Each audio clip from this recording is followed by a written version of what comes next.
Hello dear students, കോമക്സ് ട്യൂട്ടോറിയലിൻ്റെ പുതിയൊരു video lecture സീരീസിലേക്ക് എല്ലാവർക്കും സ്വാഗതം. ഇൻകം ടാക്സ് എന്ന സബ്ജക്റ്റിൻ്റെ ലെക്ചർ സീരീസാണ് നമ്മൾ ഈ വീഡിയോ മുതൽ ആരംഭിക്കുന്നത്. ഇൻകം ടാക്സിൻ്റെ ഡീറ്റെയിൽഡ് ക്ലാസ് ഈ ചാനലിൽ തന്നെ നമ്മൾ അപ്ലോഡ് ചെയ്തിട്ടുണ്ട്. അതിൻ്റെ പ്ലേലിസ്റ്റിൻ്റെ ലിങ്ക് താഴെ ഡിസ്ക്രിപ്ഷനിൽ കൊടുക്കാം. പക്ഷേ അത് അസസ്മെൻറ്റ് ഇയർ 2019-20 ആണ്. നമുക്കറിയാം ഇൻകം ടാക്സിൽ ഓരോ വർഷങ്ങളും ചില മാറ്റങ്ങൾ വരാറുണ്ട്. അതുകൊണ്ടാണ് income tax assessment year 2022-23 class നമ്മൾ വീണ്ടും ആരംഭിക്കുന്നത്. So once again welcome to introduction to income tax assessment year 2022-23 part 1. നമ്മൾ പഠിക്കുന്ന subject income tax law and accounts ആണ്. ഏത് യൂണിവേഴ്സിറ്റിയിലാണെന്നുണ്ടെങ്കിലും income tax law and accounts ആണ് നിങ്ങൾ പഠിക്കുന്നത് എങ്കിൽ അതിൻ്റെ സിലബസ് ഓൾമോസ്റ്റ് സെയിം ആയിരിക്കും.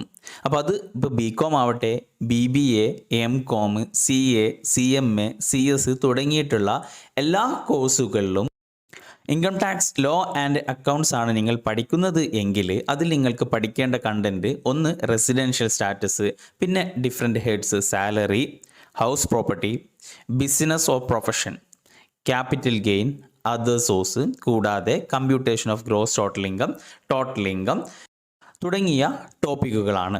അപ്പോൾ ഇത് എല്ലാവർക്കും എല്ലാ യൂണിവേഴ്സിറ്റിയിലും എല്ലാ കോഴ്സിലും ഇതെല്ലാതും പഠിക്കേണ്ടതുണ്ട്. അപ്പോൾ കേരളത്തിൽ ഏത് യൂണിവേഴ്സിറ്റി ആണെങ്കിലും ഏത് പ്രൊഫഷണൽ കോഴ്സുകളാണ് നിങ്ങൾ പഠിക്കുന്നതെങ്കിലും നിങ്ങൾക്ക് ഈ വീഡിയോ ക്ലാസ് കേട്ടിട്ട് പഠിക്കാവുന്നതാണ്.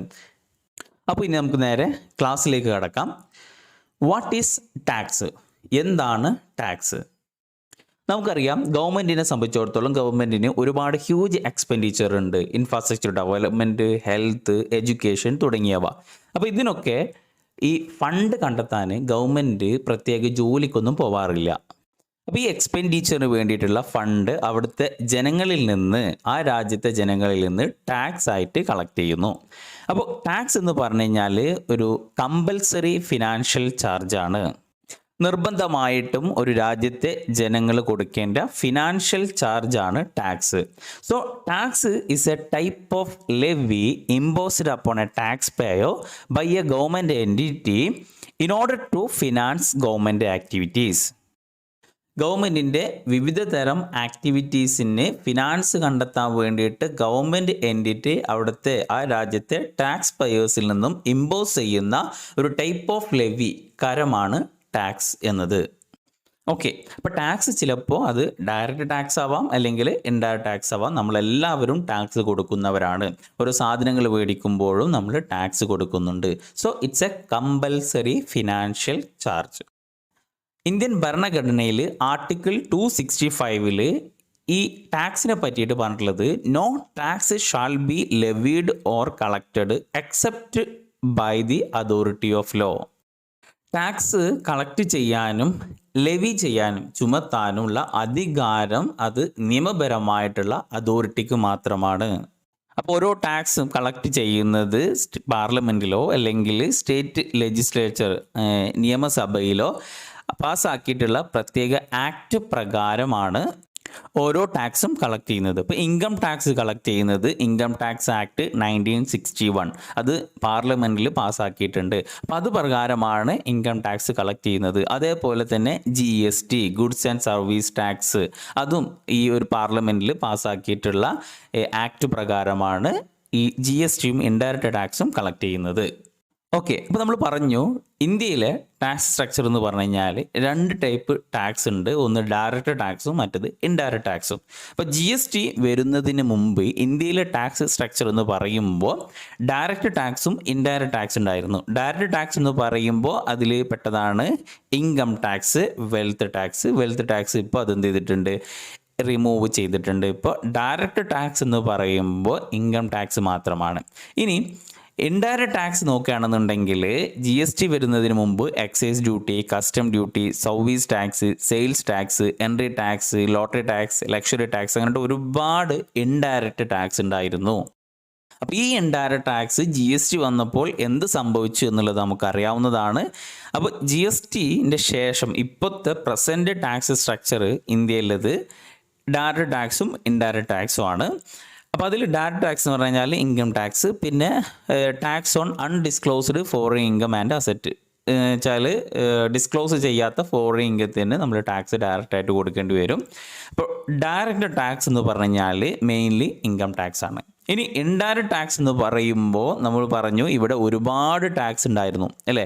ഇതിനെല്ലാം കൂടി ഒന്നാക്കിയിട്ട് GST goods and service tax എന്നൊരു ടാക്സിലേക്ക് കൊണ്ടുവന്നു. അതേപോലെ ഇപ്പോഴും ഒരു കസ്റ്റം ഡ്യൂട്ടി ഇപ്പോഴും നിലനിൽക്കുന്നുണ്ട്. അപ്പോൾ ഇൻഡയറക്റ്റ് ടാക്സിൽ രണ്ടെണ്ണം ഉണ്ട്, GSTയും കസ്റ്റം ഡ്യൂട്ടിയും. ഓക്കെ, പിന്നെ നമുക്ക് ഈ ഡയറക്റ്റ് ടാക്സും ഇൻഡയറക്റ്റ് ടാക്സും തമ്മിലുള്ള ഡിഫറൻസ് എന്താണെന്ന് ജസ്റ്റ് ഒന്ന് മനസ്സിലാക്കാം. First direct tax. Direct tax levied on income and activities conducted. അപ്പോൾ ഡയറക്റ്റ് ടാക്സ് കളക്ട് ചെയ്യുന്നത് ഇൻകത്തിന്മേലാണ്. എന്നാൽ indirect tax is levied on product or service. ഏതെങ്കിലും ഗുഡ്സ് മേലോ സർവീസ് മേലോ ചുമത്തുന്നതാണ് ഇൻഡയറക്റ്റ് ടാക്സ് എന്നുള്ളത്.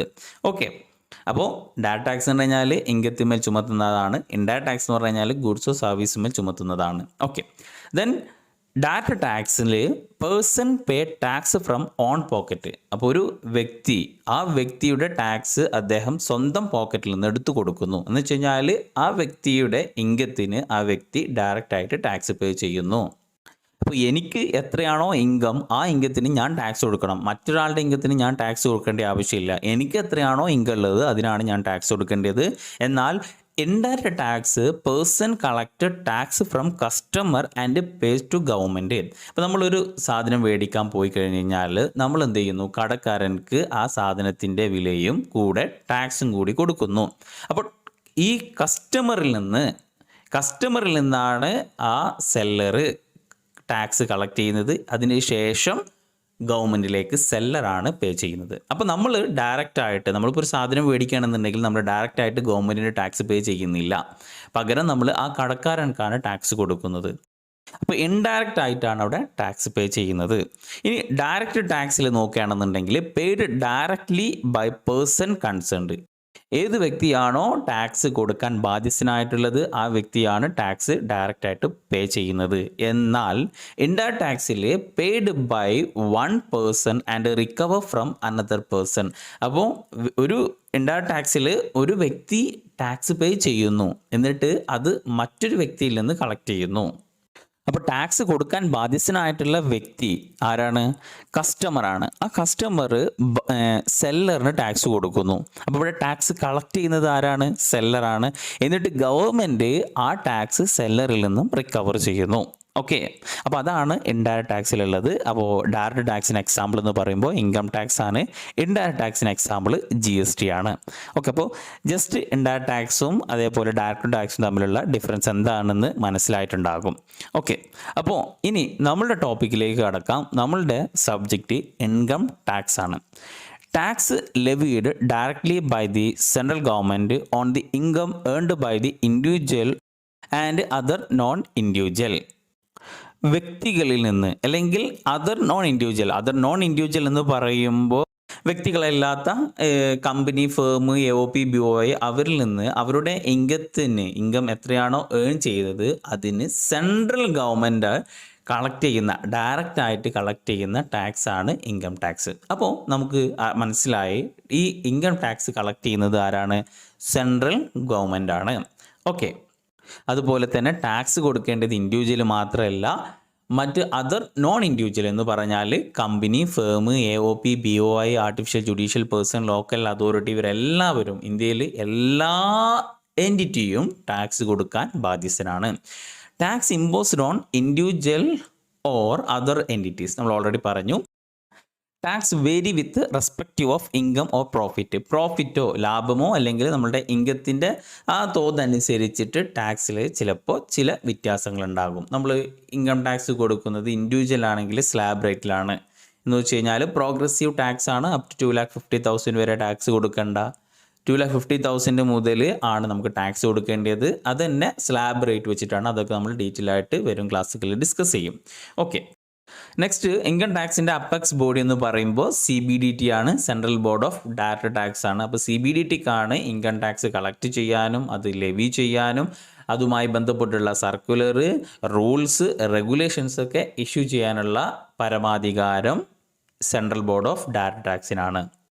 ഓക്കെ, ഇനി ജസ്റ്റ് നമ്മൾ ഈ ഇൻകം ടാക്സ് ഇന്ത്യയിൽ എങ്ങനെയാണ് വന്നത് അതിൻ്റെ ഒരു ജസ്റ്റ് ഹിസ്റ്ററി എന്ന് പറയാം. Income tax was introduced in India 1860s by sir James Wilson. അപ്പോൾ ജെയിംസ് വിൽസൺ ആണ് 1860 ഇൻകം ടാക്സ് ഇന്ത്യയിൽ ഇൻട്രഡ്യൂസ് ചെയ്തത്. അത് ഇൻട്രൊഡ്യൂസ് ചെയ്യാനുള്ള കാരണം ബ്രിട്ടീഷ് ഗവൺമെൻറ്റിൻ്റെ ലോസ് മീറ്റ് ചെയ്യാൻ വേണ്ടിയിട്ടാണ്. In order to meet the loss suffered by British government. Okay, അപ്പോൾ ബ്രിട്ടീഷ് ഗവൺമെൻറ്റിന് വേണ്ടിയിട്ടാണ് ഇൻകം ടാക്സ് ഇന്ത്യയിൽ 1860s ജെയിംസ് വിൽസണ് ആദ്യമായിട്ട് ഇൻട്രൊഡ്യൂസ് ചെയ്തത്. പിന്നീട് 1886 ഒരു ഇൻകം ടാക്സ് ആക്ട് പാസ്സായി. അത് 1917 വരെ ആ ഒരു ഇൻകം ടാക്സ് ആക്റ്റാണ് ഉണ്ടായിരുന്നത്. പിന്നെ 1918 മറ്റൊരു ഇൻകം ടാക്സ് ആക്റ്റും കൂടിയും പാസ്സാക്കി ജസ്റ്റ് അമെൻമെൻറ്റ് വരുത്തുന്നതാണ്. അപ്പോൾ ആ ആക്ട് ആണ് 1922 വരെ നിലനിന്നിരുന്നത്. Then 1922 the tax act remind in force till 1961. ഈ 1922 ഇൻകം ടാക്സ് ആക്ട് ആണ് 1961 വരെ നിലവിലുണ്ടായിരുന്നത്. അങ്ങനെ 1947 ഇന്ത്യ ഇൻഡിപെൻഡൻ്റ് ആയപ്പോഴും ബ്രിട്ടീഷുകാർ കൊണ്ടുവന്ന ഇൻകം ടാക്സ് ആക്ട് 1922 ആണ് ഉണ്ടായിരുന്നത്. അപ്പോൾ for the requirement of Indian conditions government of India wanted to new income tax act. അപ്പോൾ അതിന് വേണ്ടിയിട്ടൊരു ലോ കമ്മീഷന് കൊണ്ടുവന്നു. Law commission in 1956. അതിൻ്റെ റിപ്പോർട്ട് സബ്മിറ്റ് ചെയ്തത് 1958 ആ റിപ്പോർട്ടിൻ്റെ അടിസ്ഥാനത്തിൽ direct tax administrative enquiry committee appoint ചെയ്തു. ആ കമ്മിറ്റി റിപ്പോർട്ട് 1959 സബ്മിറ്റ് ചെയ്തു. Based on the recommendation of both committee. അപ്പോൾ ഈ രണ്ട് കമ്മിറ്റിയുടെയും റെക്കമെൻഡേഷൻ പ്രകാരം ഗവൺമെൻറ് ഓഫ് ഇന്ത്യ പാസ് ചെയ്ത ഇൻകം ടാക്സ് ആക്ട് സെപ്റ്റംബർ 1961. അപ്പോൾ government of India income tax act pass ചെയ്തത് സെപ്റ്റംബർ 1961. അപ്പോൾ ഇൻകം ടാക്സ് ആക്ട് 1961 ആണ്. പക്ഷെ അത് കെയിം ഇൻ ടു ഫോഴ്സ് നിലവിൽ വന്നത് ആക്ട് പ്രാബല്യത്തിൽ വരുന്നത് 1 ഏപ്രിൽ 1962 മുതലാണ്. അപ്പോൾ ചിലപ്പോൾ ക്വസ്റ്റ്യൻ ചോദിക്കാം, എന്നാണ് ഇൻകം ടാക്സ് ആക്ട് നിലവിൽ വന്നത്? അപ്പോൾ കെയിം ഇൻ ടു ഫോഴ്സ് എന്നത് ചോദിക്കുകയാണെന്നുണ്ടെങ്കിൽ 1 ഏപ്രിൽ 1962 ആണ്. ഇൻകം ടാക്സ് ആക്ട് പാസ്സാക്കിയത് 1961.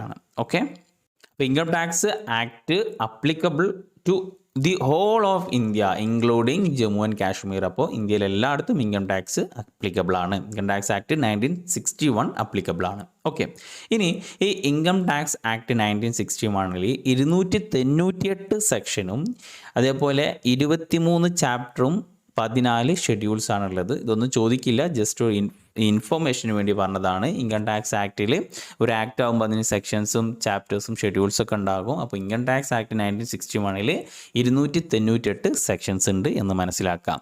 ഓക്കെ, ഈ സെക്ഷൻസ് ഓരോ വർഷവും അമെൻമെൻറ്റ് വരും. ചിലപ്പോൾ ചില വർഷങ്ങളിൽ ഗവൺമെൻറ് ഓഫ് ഇന്ത്യയുടെ റിക്വയർമെൻ്റ് അനുസരിച്ചിട്ട് ഫിനാൻസ് ആക്ടിൽ ചില മാറ്റങ്ങളൊക്കെ വരും. അതുകൊണ്ടാണ് ബഡ്ജറ്റ് അവതരിപ്പിക്കുമ്പോൾ ചില മാറ്റങ്ങളൊക്കെ ഇൻകം ടാക്സിൽ വരുന്നത്. അപ്പോൾ ഓരോ വർഷവും ചില ചെറിയ ചെറിയ അമെൻമെൻ്റൊക്കെ വരുത്താറുണ്ട്. ഓക്കെ, അപ്പോൾ നമ്മൾ income tax law and accounts എന്ന സബ്ജക്റ്റാണ് പഠിക്കുന്നത് നിങ്ങൾ പറഞ്ഞു. അപ്പോൾ income tax law and accounts എന്ന് പഠിക്കുമ്പോൾ ഈ സബ്ജക്റ്റ് നമ്മൾ പഠിക്കുമ്പോൾ അതിൽ ഇൻകം ടാക്സ് ആക്ട് 1961 പഠിക്കാനുണ്ട്. അതേപോലെ income tax rules 1962, finance act, circular, notification, court decision, ഇതൊക്കെയാണ് ഇൻകം ടാക്സ് ലോ എന്ന് പറഞ്ഞത്. അപ്പോൾ ഇൻകം ടാക്സ് ലോ എന്ന് പറഞ്ഞു കഴിഞ്ഞാൽ അത് വെറും ഒരു ആക്ട് മാത്രമല്ല. ഇൻകം ടാക്സ് ആക്ട് 1961 മാത്രമല്ല, 1962 റൂൾസ്, അതേപോലെ ഫിനാൻസ് ആക്ട് എന്ന് പറയുമ്പോൾ നമ്മൾ ബഡ്ജറ്റ് അവതരിപ്പിക്കുന്നതാണ് ഫിനാൻസ് ആക്ട്. അപ്പോൾ അത് ഓരോ വർഷത്തെയും ഫിനാൻസ് ആക്ടും ഇൻകം ടാക്സ് ലോയിൽ പെടും. അതേപോലെ CBDT ഇഷ്യൂ ചെയ്യുന്ന സർക്കുലർ, നോട്ടിഫിക്കേഷൻസ്, കോർട്ട് ഡിസിഷനൊക്കെ ഇൻകം ടാക്സ് ലോയിൽ ഉൾപ്പെടുന്നതാണ്. അപ്പോൾ ലോ എന്ന് പറയുമ്പോൾ ഒരു നിയമമാണ്, അതിൽ എല്ലതും വരും. ഇനി ഫീച്ചേഴ്സ് ഓഫ് ഇൻകം ടാക്സിൻ്റെ ഫീച്ചേഴ്സ് എന്താണ് ജസ്റ്റ് ഒന്ന് പറഞ്ഞു പോവാം. ഇൻകം ടാക്സ് എന്ന് പറയുമ്പോൾ ഒരു ഡയറക്റ്റ് ടാക്സ് ആണ്. അതേപോലെ it is annual tax. Income tax നമ്മൾ ഓരോ മാസവും പോയിട്ട് പേ ചെയ്യാറില്ല. ഈ വർഷത്തെ ഇൻകത്തിന് നമ്മൾ അടുത്ത വർഷം ആണ് ടാക്സ് കൊടുക്കുന്നത്. അതുകൊണ്ടാണ് നമ്മൾ പ്രീവിയസ് ഇയറും അസസ്മെൻറ്റ് ഇയറും ഒക്കെ പഠിക്കുന്നത്. അപ്പോൾ നമ്മൾ നെക്സ്റ്റ് ക്ലാസ്സിൽ അത് ഡിസ്കസ് ചെയ്യും. അപ്പോൾ ഓരോ വർഷമാണ് ഇൻകം ടാക്സ് പേ ചെയ്യുന്നത്. ഇൻകം ടാക്സ് കളക്ട് ചെയ്യാനുള്ള അധികാരം സെൻട്രൽ ഗവൺമെൻറ് ആണ്. It is collected by the central government. Income is calculated under 5 heads. അപ്പോൾ ഇൻകം കാൽക്കുലേറ്റ് ചെയ്യുമ്പോൾ ഏതൊരാളുടെ ഇൻകം, ഏത് ഇൻകം ആയിക്കോട്ടെ, അത് ഈ 5 ഹെഡ്സിൽ ഉൾപ്പെടും. ഏതൊക്കെയാണ്?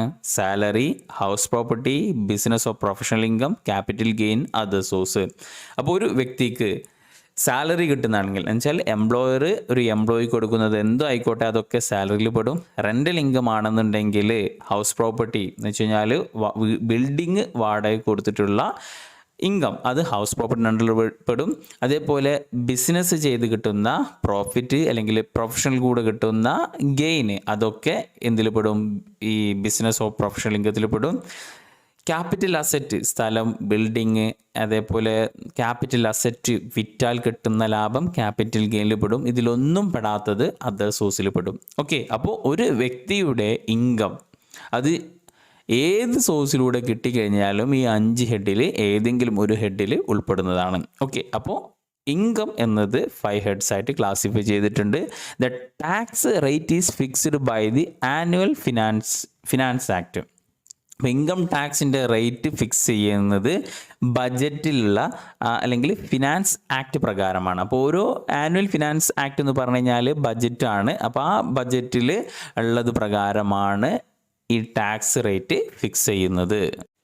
പിന്നെ any income whether legal or illegal is taxable. അപ്പോൾ ലീഗൽ ഇൻകം ആയാലും ഇല്ലീഗൽ ഇൻകം ആയാലും ഇൻകം ഉണ്ട് എങ്കിൽ അതിന് ടാക്സ് കൊടുക്കേണ്ടി വരും. ഓക്കെ, അപ്പോൾ അത് ലീഗൽ ആയിക്കോട്ടെ ഇല്ലീഗൽ ആയിക്കോട്ടെ, ദാറ്റ് ഈസ് ടാക്സബിൾ.